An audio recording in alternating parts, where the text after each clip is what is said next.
Hello বন্ধুরা, কেমন আছো সবাই? আশা করি সবাই অনেক ভালো আছো। আলহামদুলিল্লাহ, আমি অনেক ভালো আছি। তো কয়েকদিন ধরে আমাদের রাজশাহীতে অনেক বৃষ্টি হচ্ছিল। আর এই বৃষ্টির মধ্যে দেখো গ্রামের ছেলেমেয়েরা কত সুন্দর করে গোসল করছে। আর অতিরিক্ত বৃষ্টি হওয়ার কারণে আমাদের পুকুরগুলো সব ভরে গেছে। আর সেই ভরা পুকুরে ছেলেদের মেয়েদের কি আনন্দ করে গোসল করার ধুম পড়েছে। তো দেখো, বৃষ্টির মধ্যে আমি আর আমার মেয়ে দাঁড়িয়ে দাঁড়িয়ে ভিডিও করছিলাম আর তাদের গোসল করা দেখছিলাম।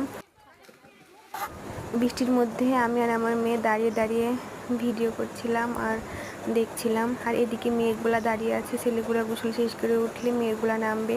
আর এদিকে গ্রামের মা চাচিরা কাপড় কাচা নিয়ে ব্যস্ত। ভরা পুকুরে কাপড় কাচার একটুও জায়গা নেই, তারপরেও দেখো কত কষ্ট করে কাপড় ধুলাই করছে। আর ওই যে সাদা একটা দেখছো, ওইটা হচ্ছে আমাদের মসজিদ। ওখানে আমাদের গ্রামের সবাই একসাথে নামাজ পড়ে। তো আমাদের গ্রামটি তোমাদের কাছে কেমন লাগছে কমেন্ট করে জানাবা। আর এই যে দেখো, আমার মেয়ে আমার কোলে ছাতি নিয়ে দাঁড়িয়ে আছে।